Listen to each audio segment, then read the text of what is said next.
Page 124, direct the numbers BC and AD. You'll hear this a lot.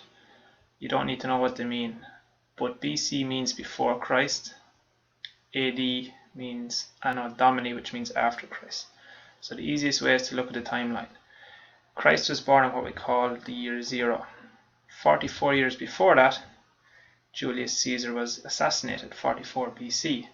650 years before the birth of Christ and the earliest coins. Earlier than that, we had the pyramids, and the wheel was invented earlier again. So with BC, you have to be careful. As you can see here, the bigger the number, the longer ago it was. With AD,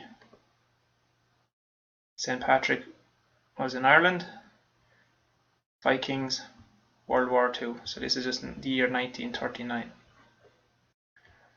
We don't usually mention the AD, but if you're talking about before Christ, we always put in the BC.